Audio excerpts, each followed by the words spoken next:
I know the humans complain about the snow and the cold. I know there is more rock than they are used to, and Nora has mentioned that their old home had many more trees. But when I look around, I see home. I see snow that hugs the world like a blanket. I see spikes of color where foliage has pushed its way through the snow, reaching for the sun. I see ribbons of blue as the streams wind through the valleys, and herds of distant divisti as they churn trails in the snow seeking food. It is all fascinating and lovely, and I could spend every day exploring and learning new things. Most of the humans are content to stay in the village. A few of them hunt, like Lige and Lila and Maudie, but most are happy at home. But I love the adventure of exploration. I crave new experiences. I want more than just sitting around a fire and chatting. I want to see everything I can. As I walk, I contemplate this. I want to get away for a few days, I think. Let's focus on something else for a change. But where? To the Great Salt Lake with its long, scaly monsters that swim in it? To the human cave with the flashing red light that burns at a touch? Or somewhere else?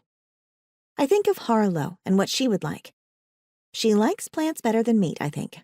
Maybe I could visit Tiffany's fruit cave and bring her home a few things from there. It is not far from the Elder's Cave, and the grounds are familiar, if far away. It is a long journey, but I think of how Harlow will smile at such a thing.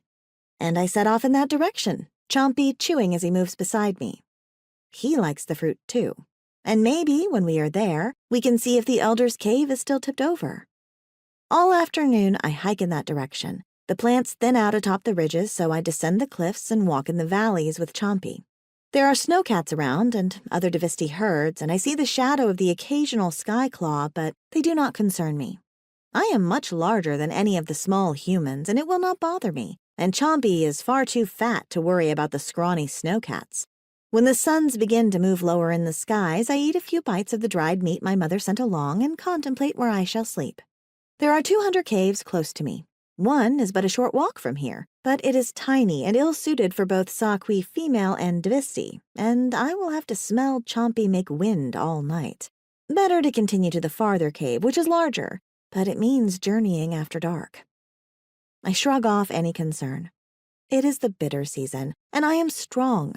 I have a knife and spear, and nothing should attack an adult Saqui, especially not one accompanied by a large divisti.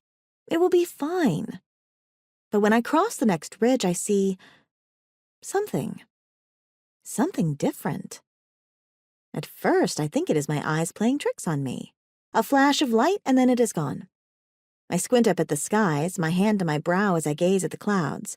Was it my imagination? But then, there it is again. It flashes in the sky and then grows dark. It moves quickly, darting high up and between the clouds, moving like no bird or skyclaw I have ever seen before. I watch in wonder as it hovers over one of the distant cliffs, then zooms across the sky faster than I can follow. When the lights flash again, I realize what this is. It is another human cave, just like the one Shorshi and the others came from.